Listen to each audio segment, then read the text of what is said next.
भूखे भजन न हो ही गोपाला, ले लो अपनी कंठी माला।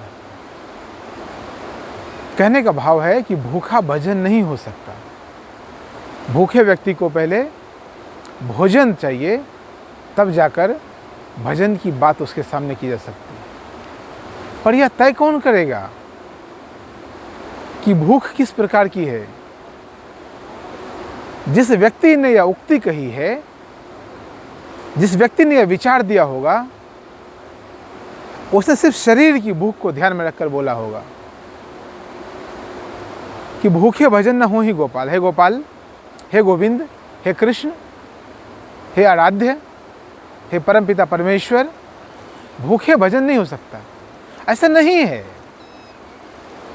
सिर्फ शरीर की भूख को देखकर तुम एक कहावत कह देते हो और उसे हर एक व्यक्ति मान लेता है। यह गलत है, यह ठीक नहीं है। इसको जरा सम्यक ढंग से समझने का प्रयास करना। शरीर की भूख अलग है, मन की भूख अलग है, आत्मा की भूख अलग है। शरीर की भूख को तुम देख पाते हो, तुम्हें लगता है शरीर को कुछ चाहिए, शरीर को भोजन चाहिए, बस इतनी सी बात है। मैं कहता हूं जो भी कहावत कही गई है, उन कहावतों को वापस समझना होगा, वापस उस स्तर पर जाकर देखना होगा कि कहावत किस समय में कही गई है। हर एक उक्ति सही है, लेकिन हर एक उक्ति के समय को भी ध्यान में रखना पड़ेगा।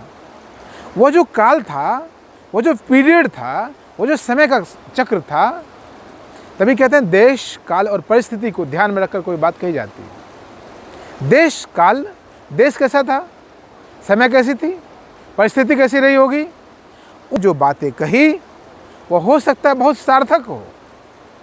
उस समय शरीर की भूख बहुत ज़्यादा महत्व रखती थी। उस समय शरीर बहुत ज़्यादा महत्व रखता होगा, तो कहा गया होगा कि भूखे भजन न हो ही गोपाला। लेकिन आज शरीर की भूख से ज़्यादा, आपको भी पता है, अनेक प्रकार की भूख महत्व रखते हैं। आज शरीर का भूख कहीं ना कहीं हाशिए पर चला गया है। आप जरा देखो, जो बड़े बड़े कॉरपोरेट वर्ल्ड में जो लोग काम करते हैं, उनके भोजन का कोई समय, निश्चित समय नहीं है। जो जिन्हें तथाकथित आप बड़े आदमी कहते हो, उनके पास समय का कोई अलग प्रकार से महत्व हो गया है। उनके पास भोजन का कोई समय नहीं बचा। वो जब चाहे भोजन करते हैं, समय भोजन करने का नहीं है, या समय इतना है फिर भी भोजन करने का समय नहीं है, भोजन करने का मन नहीं है। कहने का भाव यह है कि भूखे भजन भी हो सकता है।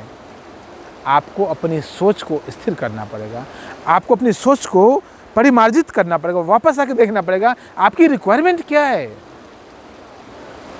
आज की रिक्वायरमेंट शारीरिक भूख नहीं है। ऐसा नहीं है कि आज के लोग शरीर से नहीं जी रहे हैं, लेकिन हाँ, आज की जो प्राथमिक आवश्यकता है वो शारीरिक भूख नहीं है। आज लोग बहुत ज़्यादा प्रतिभावान हो गए हैं। आज प्रतिभा इतनी ज़्यादा हो गई है, आज शिक्षा का दौर इतना ज़्यादा हो गया है कि थोड़े समय के लिए आदमी भूखे रखकर भी कोई भी कार्य को संपादित कर सकता है, किसी भी कार्य को पूरा कर सकता है। आज लोगों में आत्मबल इस प्रकार से आ रहा है कि कुछ समय के लिए तो लोग भोजन को भूल ही जाते हैं। आहार, वस्त्र और आवास, कहिए रोटी, कपड़ा और मकान, इस प्रकार के जो चीज़ है, रोटी, कपड़ा और मकान, यह प्राथमिक आवश्यकता थी और है भी। लेकिन इसके बाद भी कुछ बच जाता है। जैसे आप संसार से बाहर की बात करते हो, संसार में रहकर संसार के बाहर यदि आप झांकते हो, तो आपको लगता है कि यह भूख ठीक है, इस भूख के बाहर भी कुछ है। तो मैं आपसे इतना ही कहता हूँ कि भूख पर ही केंद्रित ना रहना। मैं यह भी नहीं कह रहा हूँ आपसे कि कल से भोजन करना छोड़ देना। शरीर की तो आवश्यकता है भोजन, भोजन छोड़ दोगे शरीर दुर्बल हो जाएगा।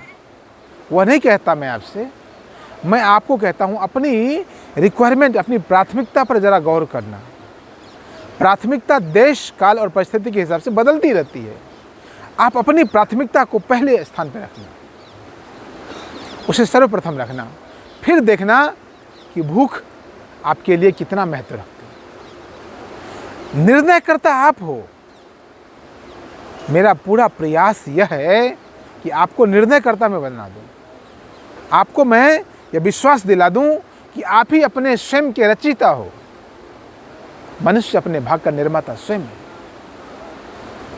मनुष्य अपने भाग्य का निर्माता स्वयं है।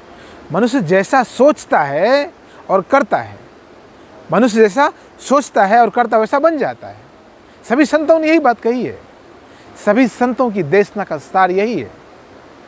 मैं भी तो आपसे यही कहता हूँ, अपनी प्राथमिकता को पहचानने का प्रयास करें। देखना आपकी प्राथमिकता क्या है। आप रोटी, कपड़ा और मकान, आप भूख के किस स्तर पर हो, किस तल पर आपको भूख परेशान करती है, पीड़ित करती है या आनंदित करती है।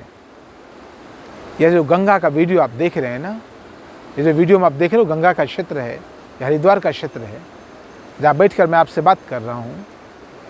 आपको अपने विचार आप तक पहुँचाने का प्रयास कर रहा हूँ। इस गंगा के किनारे हजारों हजार, लाखों लाख, करोड़ों ऋषियों ने, मुनियों ने तपस्या की। साधुओं ने, संतों ने, सिद्धों ने, बुद्धों ने तपस्या की। उन्होंने जीवन को जानने का प्रयास किया। निश्चित तौर पर उस तपस्या की घड़ी में, उस जीवन को जानने के क्रम में उन लोगों ने भोजन को प्राथमिकता नहीं दिया होगा। आप इस बात से जरूर एग्री करते होंगे, आप मेरी बात से जरूर सहमत होंगे। यदि वो भोजन को ही प्राथमिकता देते तो फिर इस गंगा माँ के किनारे वो फिर क्या करते बैठकर। उनकी तपस्या का कोई सार नहीं रह जाता, कोई महत्व नहीं रह जाता। उन्होंने निश्चित तौर पर अपने भोजन को प्राथमिकता न देकर अपनी आवश्यकता को प्राथमिकता देने का कार्य किया होगा। मैं भी आपसे वही कहता हूँ।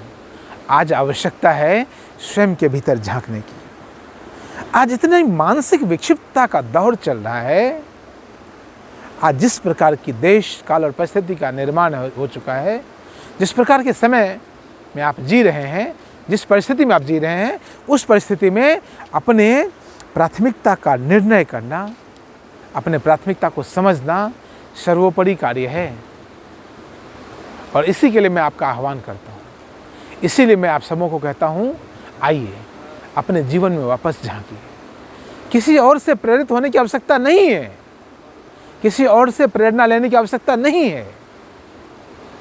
किसी मोटिवेशनल स्पीकर को सुनकर, एक मिनट के लिए उनके शब्दों को सुनकर आपके मन में जो शब्द सुनने की लालसा है, उसे तो तृप्ति मिल जाती है। लेकिन जैसे वो शब्द आपके मन से बाहर गुजर जाता है, आपके मन से चला जाता दूर, फिर आप वैसे के वैसे रह जाते हैं। लेकिन यदि आप मेरी बात पर गौर करेंगे, यदि आप अपनी प्राथमिकता का चुनाव करना सीख लेंगे, तो निश्चित तौर पर आप अपने व्यक्तित्व का निर्माण कर सकते हैं। मेरा पूरा प्रयास है, मेरी पूरी प्रार्थना है परमात्मा से और आपसे भी, आप अपने व्यक्तित्व का निर्माण करें। हमने भी किया है और किया है, इसीलिए आपसे निवेदन कर सकते हैं। और स्वयं के व्यक्तित्व का निर्माण करना भारत में नहीं, दुनिया में नहीं, पूरे सृष्टि में सर्वोत्तम कार्य है। स्वयं को जानना, इससे बड़ी कोई बात नहीं है। स्वयं को जानना सबसे बड़ा पुरुषार्थ है। स्वयं का निर्माण करना सबसे बड़ा पुरुषार्थ है। यही परमार्थ है, सबसे बड़ा परम अर्थ, सर्वोच्च अर्थ यही है जीवन का, कि हम जीवन को जान पाएं। आप कोई भी हों, आप स्त्री हों, पुरुष हों, गोरे हों, काले हों, किसी भी जाति, धर्म, लिंग, वेशभूषा, किसी भी संप्रदाय, किसी भी जाति, किसी भी क्षेत्र से बिलोंग करते हों, यह महत्व नहीं रखता है। महत्व रखता है आपका जीवन। मेरे लिए, एक साधु के लिए व्यक्ति का जीवन महत्व रखता है। आपका जीवन समाज से जुड़ा हुआ है, आपका जीवन परिवार से जुड़ा हुआ है, आपका जीवन स्वयं से जुड़ा हुआ है, इस पूरे परमात्मा से जुड़ा हुआ है। आपका जीवन सुंदर होता है तो निश्चित तौर पर परिवार सुंदर हो जाता है, समाज सुंदर हो जाता है, या पूरी पृथ्वी सुंदर हो सकती है, या पूरी सृष्टि सुंदर हो सकती है। परमात्मा कितना सुंदर है, आप कैसे समझेंगे। मैं सिर्फ देवी देवताओं की बात नहीं कर रहा हूँ, यह पूरी प्रकृति कितनी सुंदर है, आप कैसे समझेंगे। इसको समझने के लिए अपने भीतर की सुंदरता को झांकना पड़ेगा, देखना पड़ेगा। और अपने भीतर की सुंदरता को देखने के लिए अपने प्राथमिकता को तय करना पड़ेगा। आप अपनी प्राथमिकता को तय करिए। आपका जीवन प्रतिदिन, प्रति क्षण आपका जीवन सुंदरतम होता चला जाएगा। प्रति क्षण आपके जीवन में क्रांति घटित होगी। यही तो मैं चाहता हूँ, यही तो आप भी चाहते हैं। नहीं तो क्या होगा, थोड़े देर के लिए गंगा के तट पर आए, कुछ फ़ोटो खिंचाएं, देखा, कुछ सुंदर चीज़ें लगी, बड़ा आनंद आया, फिर चले गए घर, फिर वैसे ही मुरझाए हुए हैं। फिर आपके जीवन में बहुत बड़ा रूपांतरण नहीं हो पाता है। मेरा प्रयास है आपके जीवन में रूपांतरण हो पाए, आप अपने जीवन को देख पाओ और उससे आपका जीवन बदल पाए। जैसे आपका जीवन बदलेगा, फिर आप भी मेरी भाषा बोलोगे, मेरी तरह आप भी लोगों को कहोगे कि आप भी अपने जीवन में अपनी प्राथमिकता को तय करो और अपने जीवन को सुंदर बनाने का प्रयास करो। हम सब मिलके इस पृथ्वी पर जहां हम रहते हैं इसे सुंदर बना सकते हैं। गलत ढंग से जीने का ढंग तो सबके पास है। जीवन को नरक बनाने का प्रयास तो सब लोग कर ही रहे हैं। हम कुछ लोग जीवन को सुंदर बनाने का प्रयास करें, यही हमारा प्रयास है, यही हमारी प्रार्थना है। ये आपसे भी प्रार्थना करता हूँ। बहुत बहुत धन्यवाद, बहुत बहुत प्रेम, बहुत बहुत प्रेम।